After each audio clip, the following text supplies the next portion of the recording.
18ನೇ ದಿನಕ್ಕೆ ಕಾಲಿಟ್ಟ America Iran ಯುದ್ಧ. ಬೆಂಬಲ ನೀಡದ ದೇಶಗಳ ವಿರುದ್ಧ ಆಕ್ರೋಶಗೊಂಡ ಟ್ರಂಪ್, ನಮಗೆ ಯಾವ ದೇಶದ ನೆರವು ಬೇಕಿಲ್ಲ ಎಂದ ಅಮೆರಿಕ ಅಧ್ಯಕ್ಷ.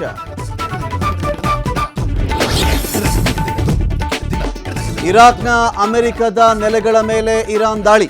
ಇಸ್ರೇಲ್ನ ಟೆಲ್ ಅವೀವ್ ಮೇಲೂ ಮಿಸೈಲ್ ಸುರಿಮಳೆ. ಇರಾನ್ನಿಂದ ಇಂಥ ದಾಳಿ ಊಹಿಸಿರಲಿಲ್ಲ ಎಂದ ಟ್ರಂಪ್.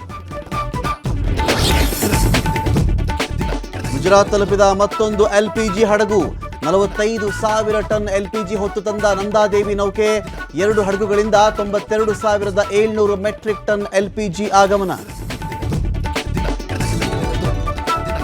ಗಲ್ಫ್ ಯುದ್ಧದ ನಡುವೆ ಪಾಕ್ ಅಫ್ಘಾನ್ ಕಾಳಗ. ಕಾಬೂಲ್ ಆಸ್ಪತ್ರೆ ಮೇಲೆ ಪಾಕಿಸ್ತಾನ ಏರ್ ಸ್ಟ್ರೈಕ್. ರಿಹ್ಯಾಬ್ ಆಸ್ಪತ್ರೆಯಲ್ಲಿದ್ದ 400 ರೋಗಿಗಳ ದುರ್ಮರಣ.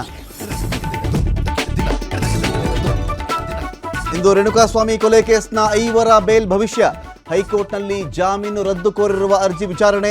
ದರ್ಶನ್ಗೆ ಕುಟುಂಬಸ್ಥರ ಭೇಟಿಗೆ ಅವಕಾಶದ ಬಗ್ಗೆಯೂ ಇಂದೇ ಆದೇಶ.